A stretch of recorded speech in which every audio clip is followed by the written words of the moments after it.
Thank you for listening another episode of Coding Talks podcast. We were discussing about the different services that are provided by GCP in the past episode. We covered the overview, then the Google Compute instances and the cloud storage, which is an object storage. All those we have covered in the earlier episodes. Feel free to listen those episodes as well. In addition to that, there is an YouTube channel called Coding Talks with Vishnu VG, which is my YouTube channel. You can go there and you can watch some of the demos that are created which are related to GCP. As of now, there is an video called Getting Started with GCP, which provides an overview of all the different services, and I show demo as well. I have added YouTube segments so that you can easily navigate to a particular area, provided if you look on to the description or on the slider tab of that YouTube video. And I will be adding more videos in the coming days as well. So feel free to watch that channel as well. And let's start this audio podcast. We already covered about the Google Cloud Storage. Now it's time to look into the relational database offerings from Google Cloud. So how, as an application developer, you can have a relational database inside Google Cloud? I will start with a non-common approach, an unusual approach. Like you can easily spin up a compute engine and you can install a database inside that compute engine and your application can use that relational database. This means whatever type of database you can install there. It can be SQL Server or it can be Oracle or MySQL or whatever. You can install that way. Because it is a VM and you have your own infrastructure there,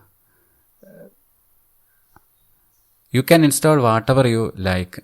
You are at most flexibility there. But the disadvantage there is, it is like an infrastructure as a service model in cloud. That means you have the responsibility to manage the VM. You have the responsibility to manage the service. You have to pay for both the expenses that are associated with using those services. So that is not a common approach and that is not an recommended approach as well, because ultimately the aim of going towards cloud is to reduce cost and to be more effective. So the trend should be like, or the way you should go forward is like you should use some of the PaaS service or platform as a service offering like Cloud SQL, or you can go for some service software as a service model as well. So platform as a service model, Google offers on such a relational service database service called the Cloud SQL. So in this service, Google offers three types of services, like the three types of variants, which you can say. You can create any of these variants as you like. The pricing also varies accordingly. So the variants are currently limited, like you can use a MySQL, PostgreSQL or a SQL Server. Maybe in the coming days they will add more support for different other variants as well. Even though there is only three variants out there, Google has a rich, extensive integration support with its other services like the BigQuery, the Google Kubernetes engines. So that all is a bit advantage. Like you can have a Kubernetes engine and associated containers, and those containers can connect to these particular Cloud SQL DBs. Similarly, the BigQuery, which is used for big data analysis and processing, so its output can also be connected, or that service can also be connected to Cloud SQL. So a richer set of integration capabilities Google has added with related to the Cloud SQL. So that is definitely an advantage and a good news for all those who want to use the Google Cloud system.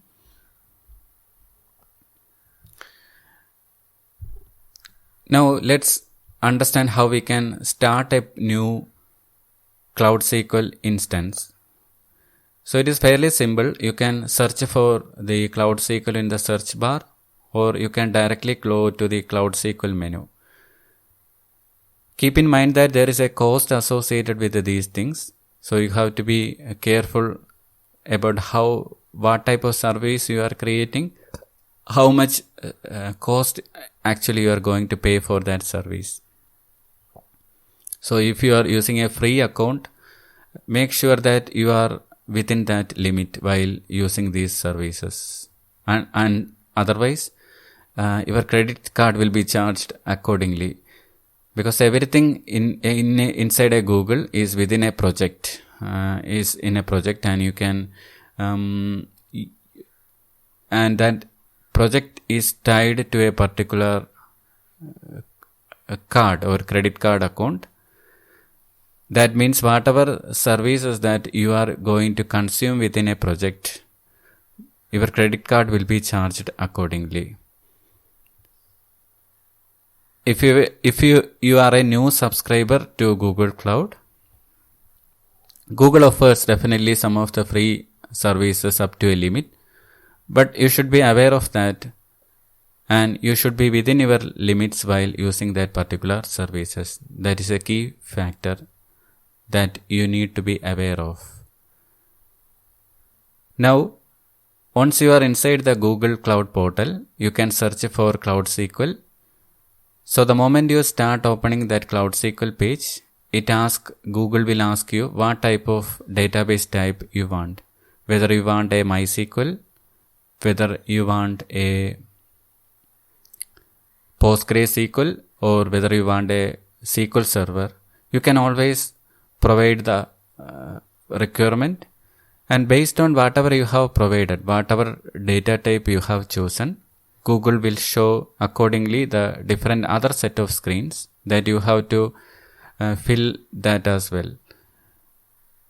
If you are selected SQL Server, it will ask for the SQL Server username and password, and other options like whether you want an RDP,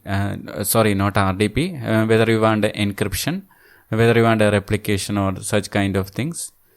Encryption is provided default by Google. You can customize your encryption, like you can have Google create your own encryption key, or you can choose your own encryption key as well. Similarly, different other options you can provide, like the redundancy, high availability, like how much instances, what all regions you want your database to run to provide high availability. Those different things you can set at the time of creation or even after the time of creation by going to the advanced settings options.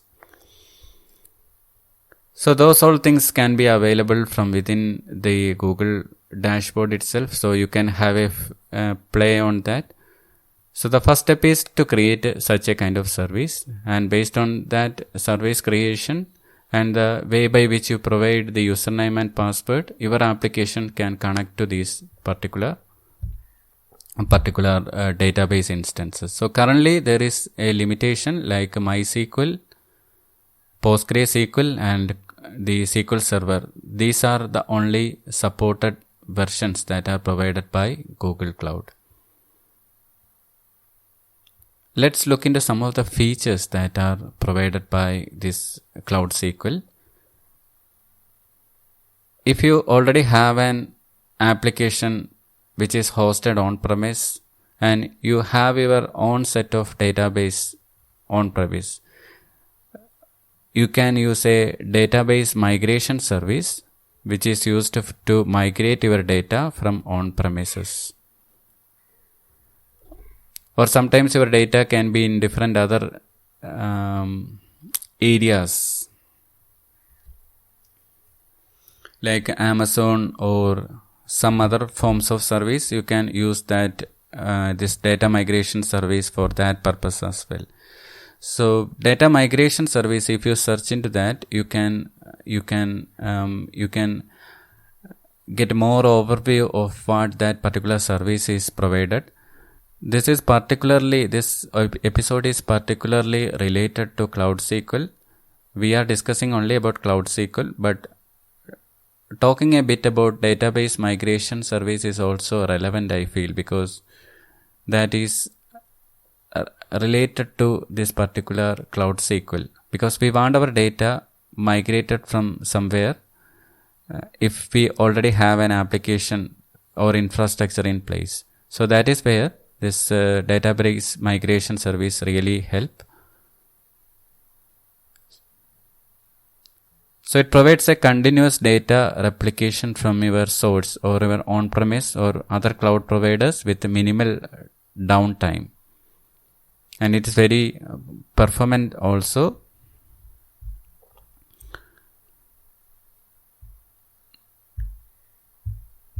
So many of the customers are already used to this kind of services. So if you look into their case studies, you can view that currently the Accenture and the Freedom Financial Network, they have already used this Cloud SQL to migrate their data. So similar way, you can check their page as well, that particular database migration page as well, to get an understanding about whether that can be leveraged for your particular migration scenarios. So now we have our database created. Next we want to understand whether this particular service is secured or not. So this is inside a cloud and everything is secure by itself, but you can have additional security options which you can set. So one such security option is like the access, how you want to connect to this particular database. So you can set the firewalls and associated rules and permissions. Also you can use the IAM, which is called the Identity Access and Management Service from Google. So combined with that, you can set the different secure access to these Cloud SQL instances which you created. Then how you may be concerned about how this particular Cloud SQL may be serving your application needs. So this is inside a cloud. You may be worried about whether this particular service will goes down in some time. What will happen if a region failure occurs? So if you want high availability, you can easily replicate your instance to another region with just a click of a button. So that means you need to set that already in place. So that means your particular instance, Cloud SQL instance, whether it can be MySQL, PostgreSQL or SQL Server, that will be replicated to multiple regions, but you have to pay for that.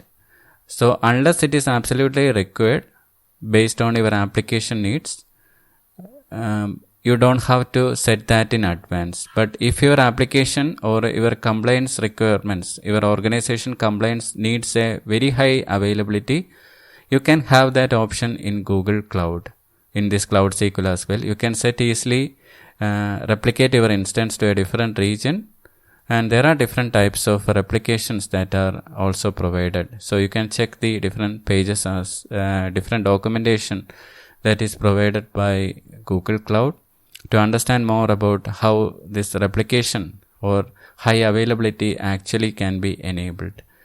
It is very easy. Once you create a particular instance or like the Cloud SQL, you can set all these from that configuration inside that particular instance page as well.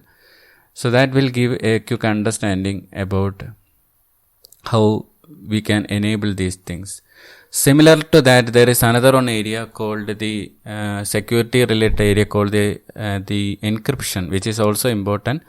By default, Google will provide an automatic key that is generated by Google, and your data will be encrypted while saving and decrypted while retrieving the data. In addition to that, if your organization compliance needs a requirement to have your own customized key, you can have that as well. And another option they provide is like if you want to have a key management service to store these particular keys in a central place, you can have that option as well. So different options as well. So when using a key management service, be aware of the limitations, like how much hit that key management service can occur and how much throttling it can cause while using that service. But otherwise you can stay with the default one, like the Google creates an encryption key by default, and you can trust that your data is secured there. Means if someone is getting access to some part of the Google Cloud, still they won't be able to read that data because that is created with a custom key that is generated by Google, and it is encrypted and decrypted accordingly. So based on compliance requirement, you can set all this data. And the dashboard is another one particular area which shines really well in Google Cloud SQL. Like this dashboard gives a quick understanding of what's happening inside this database, and it gives you a pre-built dashboards and visual plans that can help you to identify whether you struggle with a particular query or some query is lagging. So different insights are provided through the dashboard, which is also really helpful.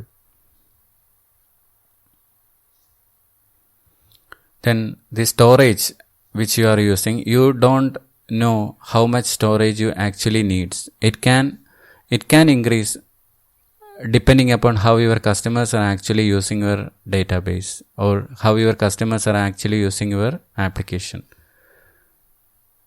You don't need to provision that in advance. So based on your application needs, the Cloud SQL can automatically scale up the storage requirements.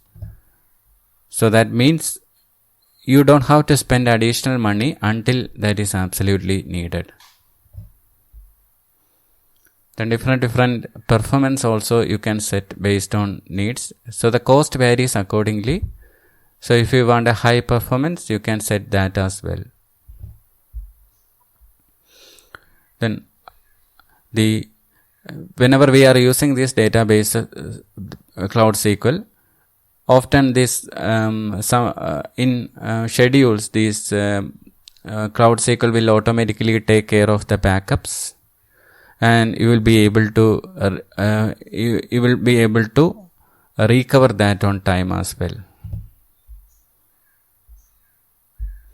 So these are some of the advantages or features that are offered by Cloud SQL in comparison to having an on-premise VM. So on-premise VM, if you want these kind of things, you need to set up your infrastructure in advance. You should have an extensive set of infrastructure, complex infrastructure requirements and setup to meet these features. But having these things in cloud and having these things provided by Google Cloud, it is very easy to spin up these things from the Google Cloud, and you can straight away use that in your application, which is really an interesting aspect of using something from the cloud. You can always check their Google Cloud SQL's documentation page that shows a extensive coverage of all the things which I just described. In addition to that, they also mention some of the case studies where how the different cloud providers are actually different customers are actually using this particular Cloud SQL for their application requirements. So you can have that as well. Different customer case studies are also added. So going through that, you can understand how they are actually using these services. So all those things are there inside that particular documentation. So thank you for listening this episode. I hope you got a clear picture of all the different things that Cloud SQL provides. On another thing I want to provide is like when we talk about the redundancy or high availability, we understood about how easily we can set up a different database to another region, and we can provide high availability that may be required in production systems, especially those critical systems where high availability is always a concern. So that can be easily enabled.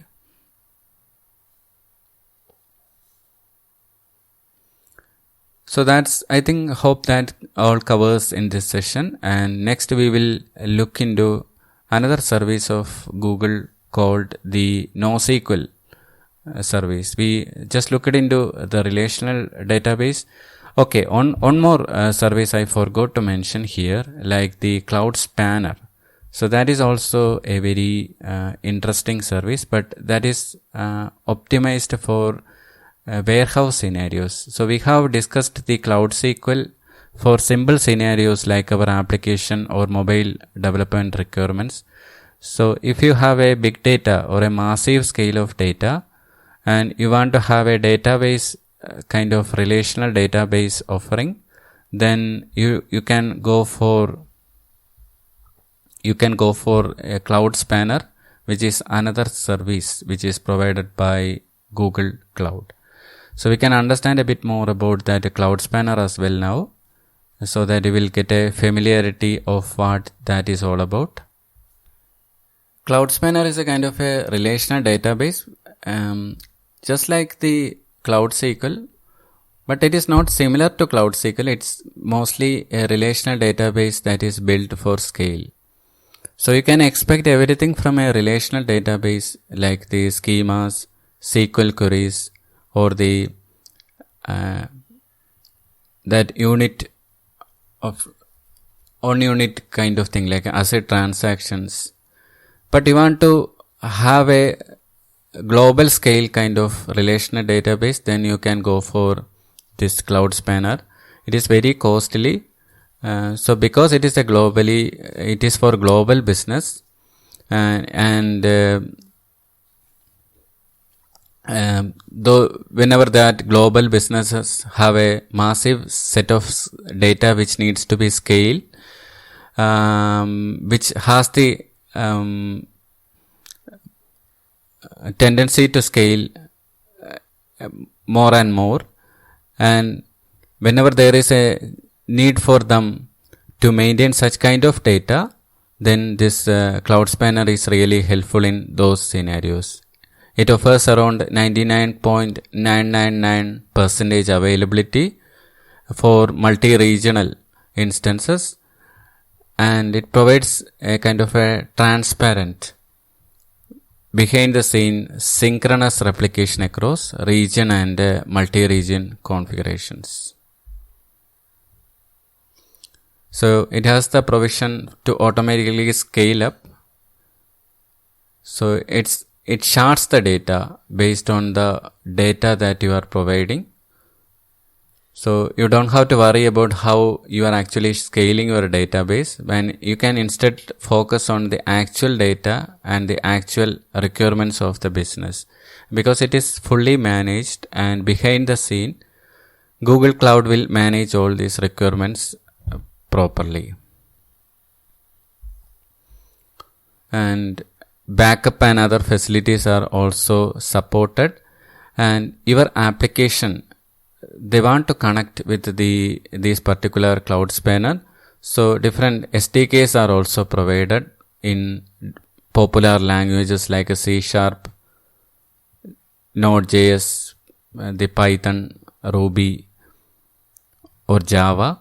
So you can connect to this as well. And different integrations are also provided, like you can integrate this into Cloud SQL, then the Google Cloud Storage, which we discussed earlier, and the BigQuery for big data analysis and application. So you can connect that to this service, this Cloud Spanner as well. But this is not for an usual application. It is particularly for relatively big set of scalable applications. So that is where this Cloud Spanner really shines. I hope that understand or helping you to understand a bit about the transaction relational databases in Google Cloud. So we have discussed about the Cloud SQL, which is the most popular relational database service from Google Cloud, and that is what majority of your time your application require as well,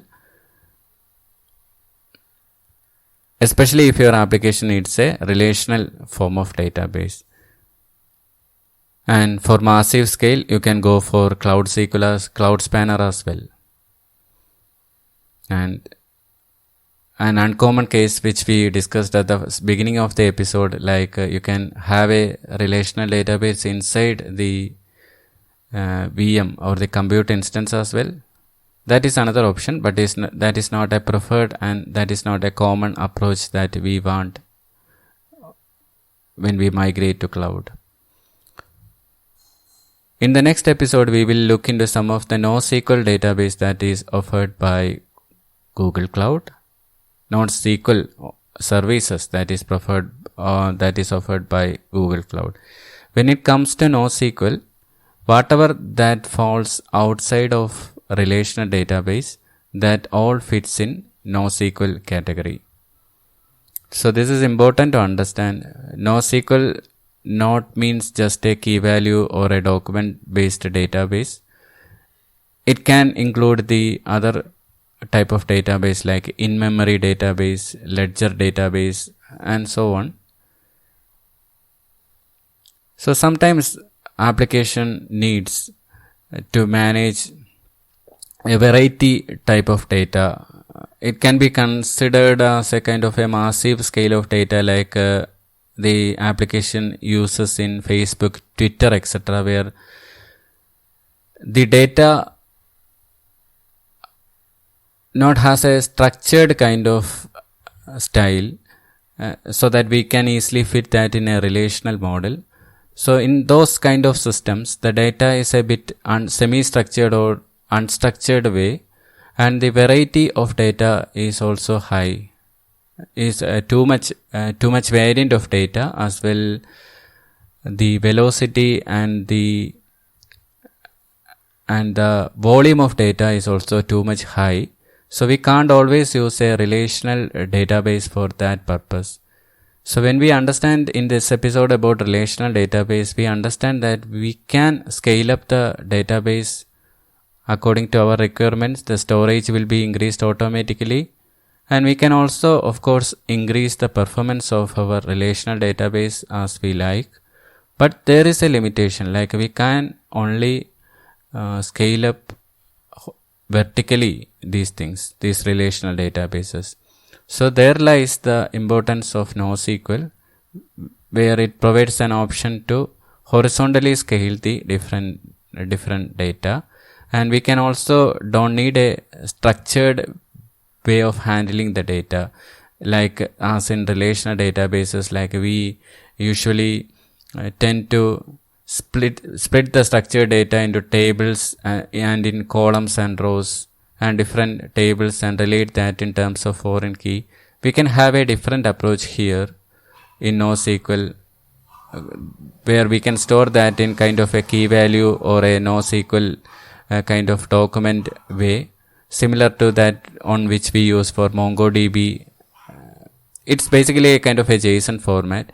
So that approach you can use for in the NoSQL scenarios, and that is has the capability of flexibly storing different type of unstructured data, as well as it also provides the capability of horizontally scaling the data. So horizontal scaling is also a capability that this NoSQL provides. So it is important to understand about NoSQL as well in this cloud era, because relational database not always fits in all scenarios. So we will look into some of the NoSQL offerings by the Google Cloud in the next episode, and that is the big table, which is used for a large analytical workload, then the file store, which is a kind of a document DB, fully managed document DB. We can start with the file store, and then we can look into the big table as well as the in-memory database like Redis memory store, which is a Redis and memory store as well. So we will look into that in the next episode. Thank you again for listening this session. Have a nice